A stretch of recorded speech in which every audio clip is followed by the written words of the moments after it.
Sure. Erin, would you talk a little bit about the fact that the resume process for the government is different than for the regular jobs that students apply for?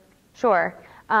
So basically we have, your traditional resume and your federal resume. And in your federal resume, it's not your standard one page. It can be pages. I've seen, 8 pages before for someone who's worked in the federal government for 20 years. Because basically the goal of the federal resume is you're putting every job you've ever had.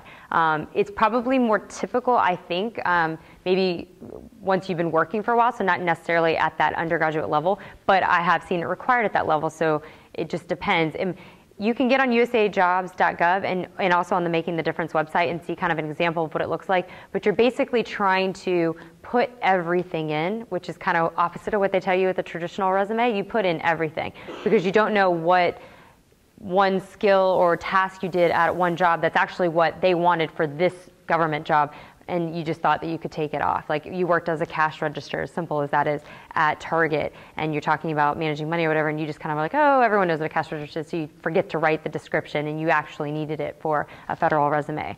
So they look completely different than traditional resumes.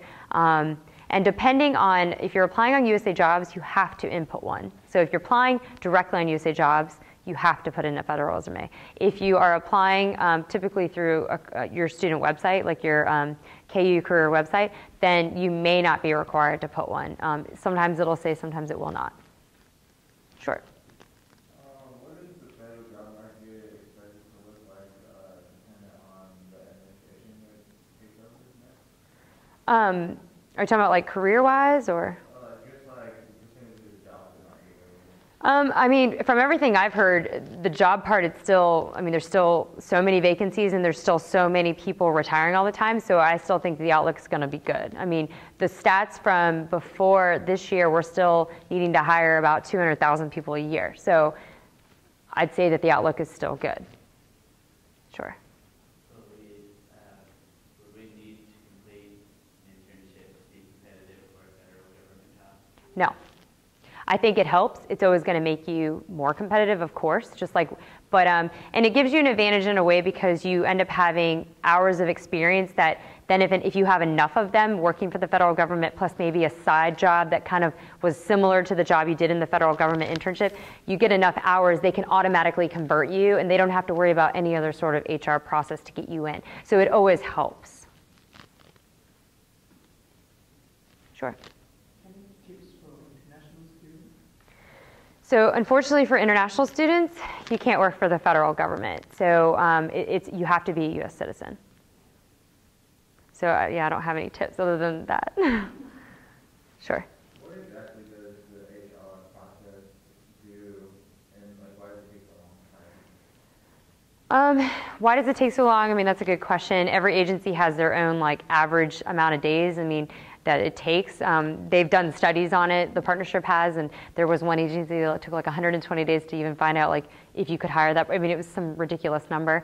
The process varies based on grade, based on level. At the entry level, you just have to wait for HR to qualify the person's resume, and then they take a survey, and there's all these little things behind the back that go on. And for other degrees, other jobs, I'm not even sure because I don't work in HR. So. Are they calling every single one? It depends. If you're applying for a high security level job, they do some pretty intense calls. Anyone you put down as a reference may get a call. They'll ask you to put a neighbor and a best friend and a boyfriend, and they'll call all 3 of them. And I've had more or less military police come and ask me about another friend. If you're trying to apply for an FBI or any sort of intel job, you're gonna get, and that process takes a long time, the whole security process. Anyone else? Sure. If you have a felony, did you get a job with the federal government? I'm not HR, so I'm not really positive. I know that friends of mine that have gone through top secret clearances have asked silly questions about getting a DUI, not silly questions, but asked about if I had a DUI in college, can I work for the federal government? Yes. But I don't know if that means yes for every agency. So I'm not sure on those specifics. That could be something, if you were interested in one agency, you could ask an HR specialist. Sure. So if you're a federal government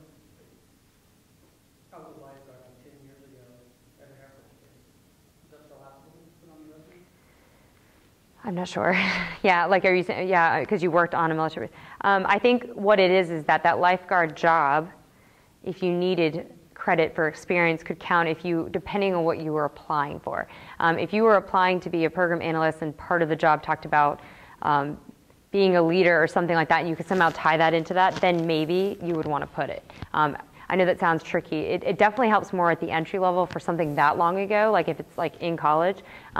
Whereas more what I'm saying is that anything that's like a job post-college that you may not think counts for this job could count for a federal government job because of the hours and because of the experience.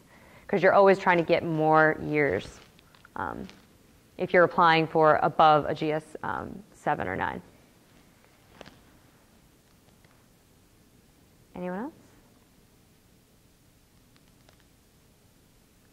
Well, if anyone else has any questions, and if you're going to the career fair, I'm going to have a booth there, and I'll just kind of be answering any questions that anyone has. Or again, my email if you have any questions.